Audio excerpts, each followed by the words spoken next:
Money. Money.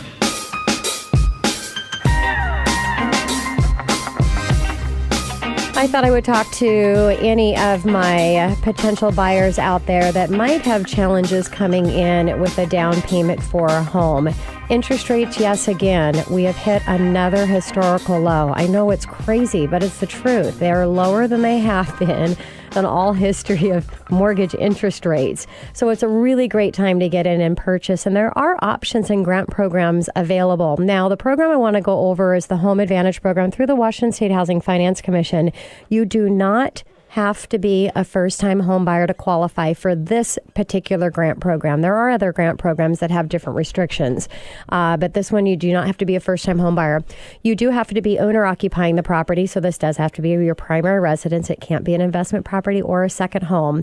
Now, the Washington State Housing Finance Commission offers down payment assistance programs, tax credits, all kinds of assistance programs for first-time and not first-time home buyers. This one's a down payment assistance that's 4% of your loan amount. Now, it's a zero down. You can get into a home with a zero down payment because utilizing a conventional 3% down payment loan or utilizing an FHA 3.5% down payment. If you've got 4% to work with, 4% of whatever your loan amount is, that's going to cover the down payment. So it allows you to get in to a home with zero down. Now, when you're selling the home or refinancing it, you are going to pay this back. So it's not a grant that you don't have to pay back. There are grants available that you don't have to pay back with different terms and restrictions on it. But this one that I'm talking about through the Housing Commission Home Advantage program, you do have to pay it back. And the benefits is that, again, you don't have to be a first-time home buyer, just owner occupying the property. There are no recapture tax to the program. So a lot of the down payment assistance and grant programs, there's recapture tax that you're going to pay in some situations depending on how much you benefited for the program. The Home Advantage program does not have a recapture tax. And it's really easy as far as income qualification. It's $97,000 a year. Any county in Washington State, $97,000. So some other programs, it's based on household, depending on the county that you're purchasing. This one is just straightforward $97,000. Now, if you make, and that's the maximum, so this is set up for people that need it to qualify based on income restrictions. Now, if you're purchasing with someone else, a spouse or a partner, or anyone else is going to be on the loan with you, and the two incomes combined go over the maximum income restriction of $97,000. It is not based on household income. It's based on application income that's on the application. So if that extra $30,000, let's say in this example that your spouse makes, puts you over the $97,000, but your income is under the $97,000, leave the spouse off the loan application and their income would not be included in the maximum income restriction. Here's the only key piece to that is you have to be able to qualify with just the income that's remaining on the application. So as long as you don't need that second income to qualify, then you're okay.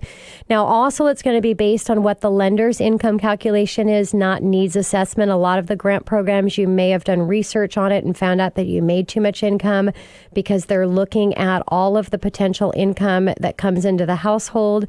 If you're making commissions, regardless if you have a history of receiving them or not, they're going to assume that you're going to continue making it. So it's a maximum income calculation.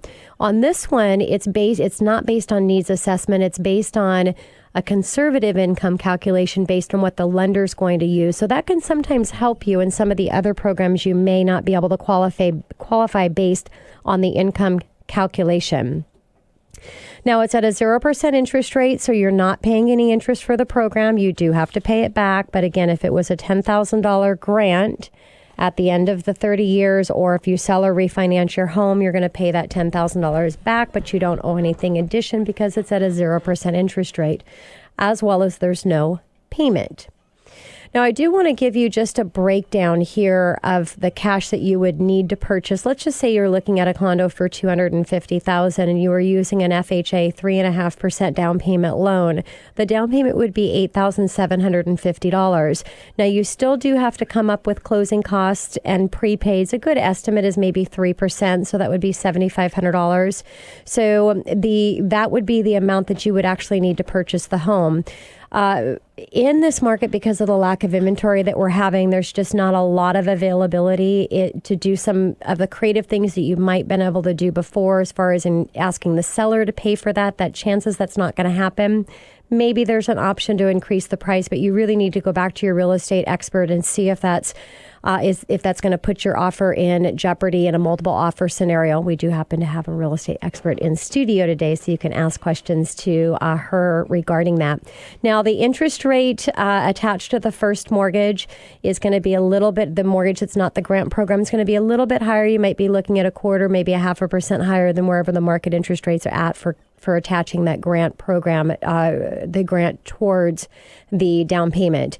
Credit score qualification 620, so not a challenging credit score to be able to meet that. And it's just a great way to get in to a home, again, if you're short on funds for down payment.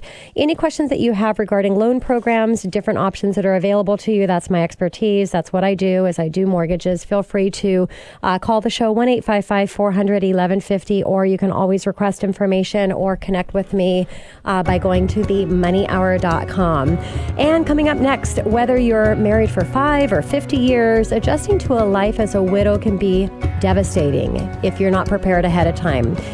Tony Sablon with New York Life Eagle Strategies right here on 1150 AM KKNW after the short break.